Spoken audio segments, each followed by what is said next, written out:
You've been there, haven't you? That all too familiar feeling. You were the kind one, always extending a hand, always offering the benefit of the doubt. You genuinely believed they'd understand your nuanced silence, your unspoken loyalty. You assumed they'd reciprocate the unwavering trust you freely gave. But the stark reality hit hard. They didn't. Instead, they consistently crossed the line, pushing boundaries you never thought they'd approach. Hey guys, we're Wisdom, based in Abu Dhabi. We use AI tools to make these concepts come to life, but it's our amazing team who goes deep, breaking down powerful philosophical ideas and showing how they really apply in everyday life. We hope you enjoyed today's content. And when these transgressions occurred, what was your natural response? You let it slide. You rationalized, telling yourself that true maturity demanded tolerance, that an unwavering patience would, in time, inevitably inspire a positive change in their behavior. Yet tragically, it didn't.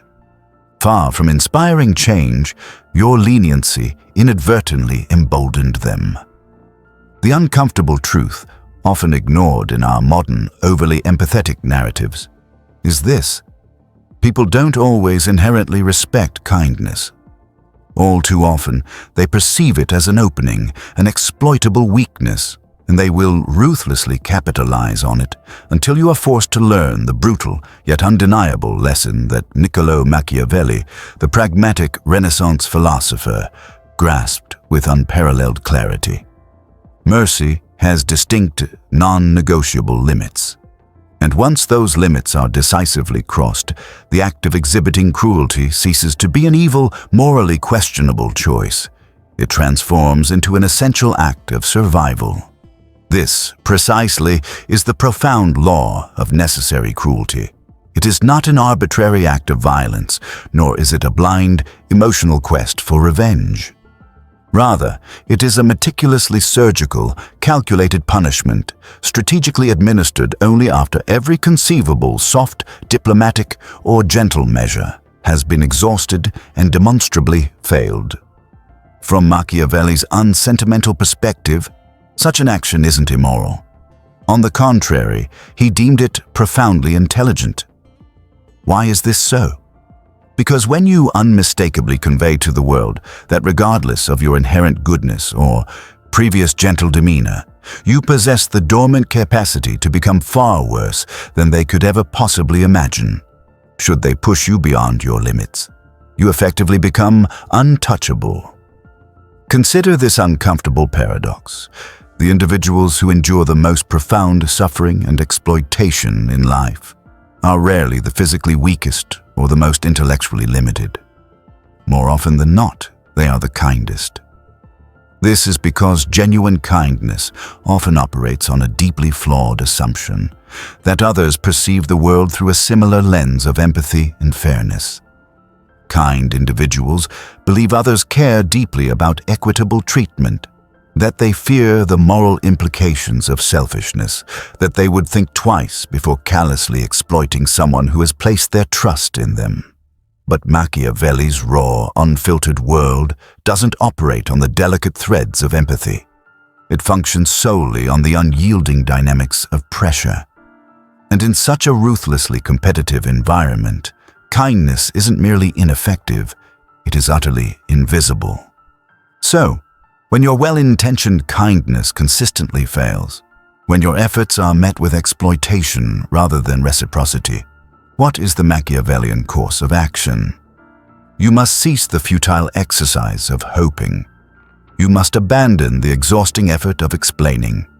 You must stop granting people the rope of repeated chances, because as the adage goes, they will invariably use it to tighten your own metaphorical noose.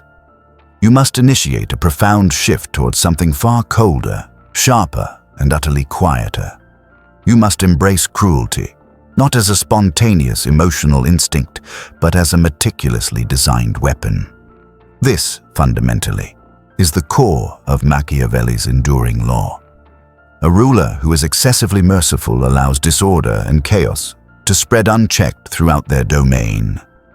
Conversely, a leader who is prepared to punish swiftly and decisively when absolutely necessary effectively prevents far greater, more widespread suffering down the line.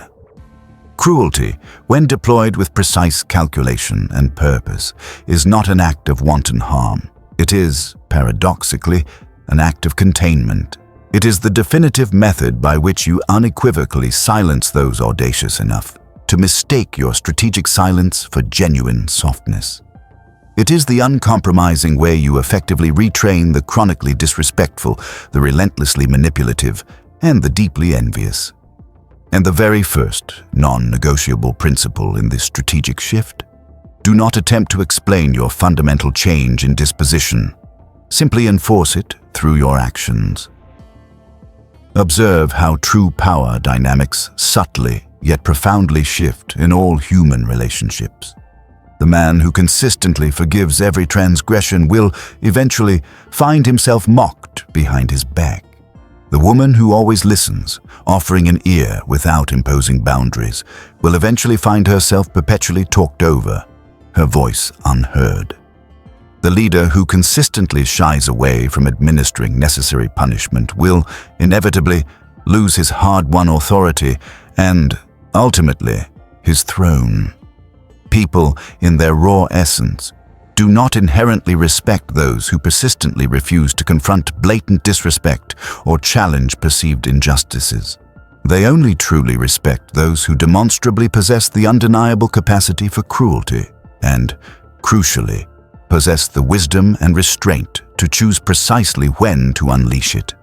Not every single attack or slight warrants a powerful response, but the ones that do, the ones that strike at the very core of your authority or self-respect, must be answered with a fire so profoundly cold and decisive that they will never dare to cross you again.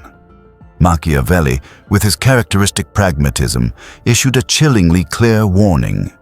If you must harm someone, do it in such a way that you need not fear their revenge. This is not an endorsement of senseless aggression. It means, quite plainly, do not dabble in cruelty. Do not experiment with it. Instead, commit to it fully, irrevocably, or refrain from engaging with it at all. Because once you have made the conscious, strategic decision that kindness is no longer a viable or effective strategy, you do not simply switch sides, vacillating between approaches. No, you unequivocally become the unavoidable consequence they desperately hoped you would never evolve into. This transformative process begins subtly, with a profound shift in your internal state, manifesting externally first with a deep silence, then in deliberate distance, and finally, a meticulously crafted strategy. You do not broadcast your intention to retaliate. You do not issue threats or ultimatums. Instead, you allow them to desperately guess whether you have even registered their transgression. And by the time the dawning realization of what is truly transpiring fully sets in for them, it is irrevocably too late. This profound shift isn't about embracing heartlessness. It is about cultivating absolute precision. Cruelty, when executed effectively, operates according to its own rigorous, unwritten rules. And Machiavelli's ultimate law is not about inflicting gratuitous pain upon anyone. It is, fundamentally, about creating an undeniable example out of those naive enough to believe you would never act decisively. Because in every social dynamic, in every group, there is always at least one individual whom everyone else observes keenly, watching their interactions, assessing the consequences of their actions. If someone openly disrespects you in a public setting and you passively allow that transgression to pass unchecked, you have, in that singular moment, inadvertently taught everyone in the room something profoundly dangerous. You are safe to provoke. Your boundaries are, in effect, entirely optional. However, if you choose to respond not with raw emotion, not with explosive noise, but with a palpable shift in your demeanor, a tone so deadly quiet that the entire energy of the room perceptibly changes, then no one present will ever forget that moment. They may not grow to like you, but they will, without a shadow of a doubt, undeniably respect you, because they will instantly perceive the formidable entity you have now become, the person who was, for a time, kind until they were no longer. That, fundamentally, is the crucial, defining difference. Cruelty that emanates from a place of deep insecurity or unchecked emotion is inherently weak. It is merely a desperate flailing. But cruelty that stems from a foundation of profound restraint, the kind that arises only after meticulously observing, generously granting multiple chances, patiently waiting, only to be repeatedly and unequivocally betrayed again, that particular brand of cruelty transcends memory. It becomes an unforgettable scar. It leaves an indelible mark on individuals. It imparts lessons that no eloquent lecture or passionate plea could ever hope to convey. It communicates with chilling clarity the message: "This is the inevitable consequence of mistaking my profound patience for sheer powerlessness." Machiavelli's overarching strategy is not about cultivating chaos. On the contrary, it is about facilitating restoration. Necessary cruelty does not set out to destroy people for the sheer pleasure of it. Instead, it surgically dismantles and irrevocably destroys the very dynamic, the insidious pattern that was causing you to suffer relentlessly. It pronounces, with an almost divine certainty, "I genuinely attempted kindness. You demonstrably failed to comprehend its value. Now you will, without question, comprehend this. Because in a world that constantly, relentlessly tests the very limits of your personal and professional boundaries every single day, there inevitably arrives a pivotal moment where merely being kind is no longer just ineffective. It becomes acutely dangerous. And if, or more accurately, when that formidable day arrives, there remains only one strategically viable move: to deploy the law of necessary cruelty.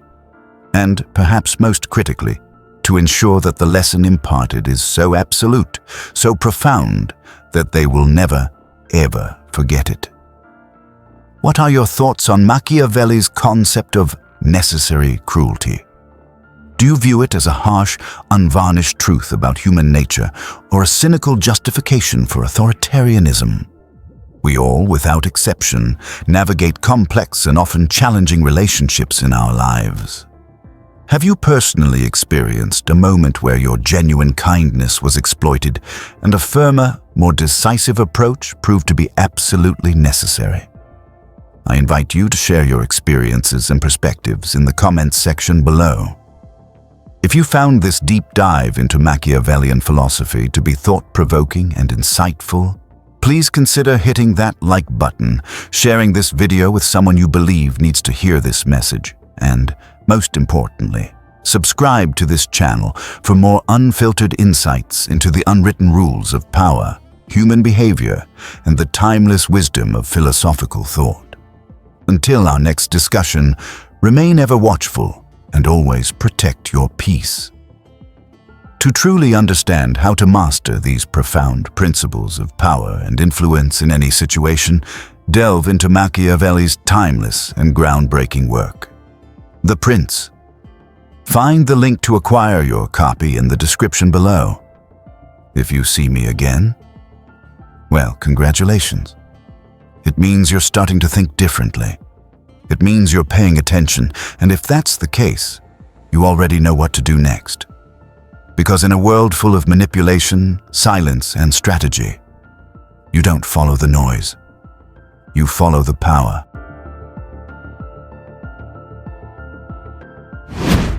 Thanks for spending time in this. If this sparked a new way of thinking, hit like and subscribe to keep the ideas flowing. And don't forget, check the description for the links to the resources and the original books we used today. We'll see you in the next one.